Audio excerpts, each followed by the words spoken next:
Fibroid dan Nistex. Fibroid atau fibroid rahim ialah ketumbuhan bukan kanser atau benign yang terbentuk daripada sel otot dan tisu di dalam atau pada dinding rahim.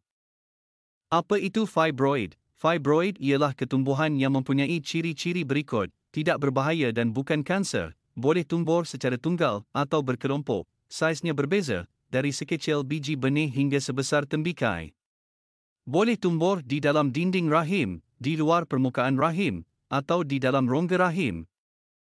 Gejala fibroid. Tidak semua fibroid menyebabkan gejala. Jika ada, antara gejalanya termasuklah yang berikut: pendarahan haid yang banyak atau berpanjangan, sakit semasa haid atau hubungan intim, tekanan di bahagian pelvis atau perut, kerap membuang air kecil atau sembelit, sakit belakang atau perut bawah, perut kelihatan buncit seperti hamil. Rawatan fibroid. Rawatan bergantung kepada saiz, lokasi, dan gejala. Pemantauan berkala jika tiada gejala.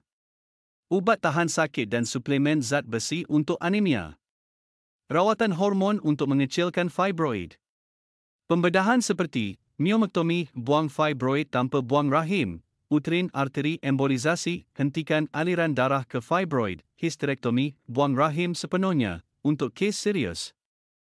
Nistex dan fibroid.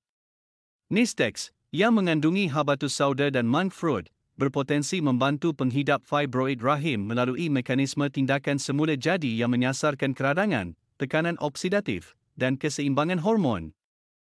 Bagaimana Nistex membantu penghidap fibroid? 1. Bahan aktif utama dalam Nistex ialah thymoquinone. Mekanisme tindakan: anti-radang. Thymoquinone mengurangkan penghasilan sitokain keradangan seperti TNF-alpha dan IL-6 yang terlibat dalam pertumbuhan fibroid. Antioksidan, mengurangkan tekanan oksidatif dan radikal bebas, ROS, yang boleh merangsang pertumbuhan sel abnormal seperti fibroid. Modulasi hormon. Membantu menstabilkan estrogen dan progesteron, dua hormon yang memainkan peranan penting dalam perkembangan fibroid. Thymoquinone menghalang pembiakan sel otot licin rahim yang membentuk fibroid. Imunomodulator, menyokong sistem imun untuk mengenal pasti dan mengawal pertumbuhan sel tidak normal. Gabungan sinergistik dalam Nistex. Nigella sativa bertindak sebagai agen terapeutik utama yang menyasarkan punca fibroid. Monk fruit menyokong kesan anti-radang dan antioksidan sambil membantu mengawal metabolisme dan gula darah, yang penting untuk keseimbangan hormon. Formulasi Nistex juga direka untuk penyerapan optimum, menjadikannya sesuai untuk penggunaan jangka panjang secara selamat.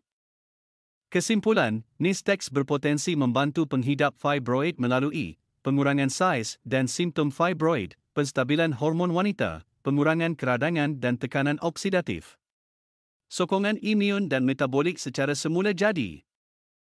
Nistex menawarkan pendekatan alternatif yang lebih semula jadi dan menyeluruh, berbanding ubatan alopati atau perubatan konvensional, dalam pengurusan fibroid rahim. Kelebihan Nistex: semula jadi dan selamat. Mengandungi bahan aktif thymoquinone dan bahan-bahan lain dari monk fruit. Bebas daripada hormon sintetik dan bahan kimia sintetik. Anti-radang dan antioksida. Mengurangkan keradangan dan tekanan oksidatif yang menyumbang kepada pertumbuhan fibroid. Modulasi hormon secara semula jadi. Menstabilkan hormon wanita tanpa menjejaskan kesuburan. Sokongan imun dan metabolik. Meningkatkan daya tahan tubuh dan menyokong keseimbangan metabolik. Kesan sampingan minimum. Sesuai untuk penggunaan jangka panjang tanpa risiko kesan sampingan serius.